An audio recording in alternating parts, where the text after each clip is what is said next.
if you look at Pan Asia, we are very unique in terms of market landscape perspective.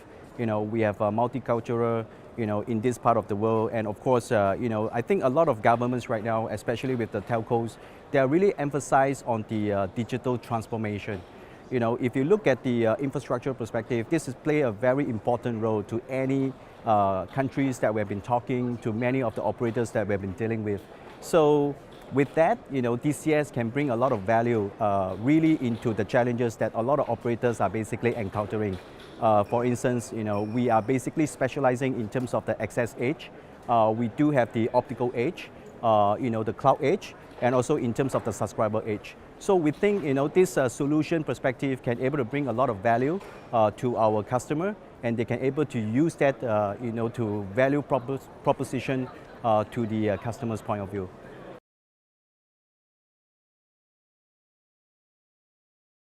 So predominantly DZS, we are very service provider centric.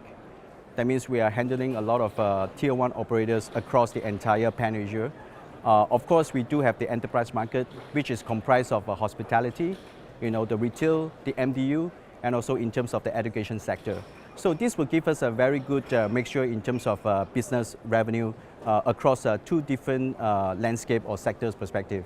So the challenges that we are encountering, towards this region is more towards, customers are basically much more demanding compared to the rest of the world. So that means they are looking for, fast to deploy, right, go-to-market strategy, and the value propositions. And this is basically fall in line with our DZS philosophy, and also fall into our DNA as well. That's why we are building a lot of solutions surrounding the ecosystem, able to enable the customer to really move into the challenges and resolve the pain points together with the customer. That is what we see in terms of the value through DZS.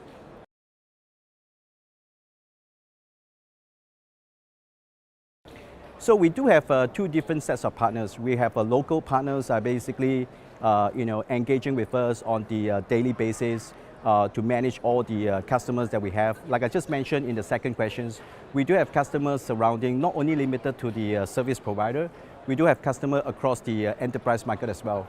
So the partners are basically very specific to the industry.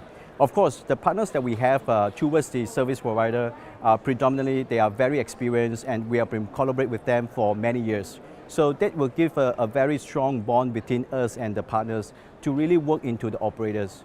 So we see that this is a very good business model across the Pan Asia market. Nevertheless, we also have a lot of engagement with the global partner perspective. And if you look at the 5G demand, nowadays are getting higher and higher.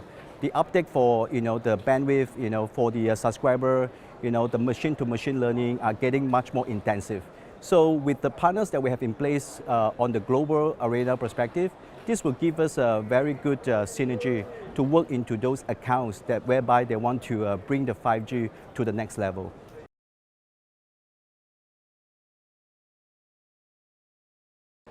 So the good thing about DZS is that because we have a very strong team located in APAC. In fact, our HQ for APAC is actually located in Korea, right? And at the same time, we have a very strong DNA in US market as well. So this will give us a very good mixture in terms of understanding, the culture, the behavior of the customer in this part of the APAC. At the same time, we do have a lot of innovation coming out from the US and also the Europe market as well. So if I look at the the scalability wise and also the flexibility wise, we are basically really focusing on the broadband forum. We are one of the major contributor in terms of broadband forum. So a lot of technology that we are building across for the next couple of months, or even though we have development since 2 years ago, are basically aligned with the strategy with the operators' needs for the next 5 to 6 years from now. So we are very confident with solutioning surrounding the OLT, especially with the SDN-C, SDN controller perspective. This will give the operator a lot of flexibility to engage and also to transform to a newer operators model perspective.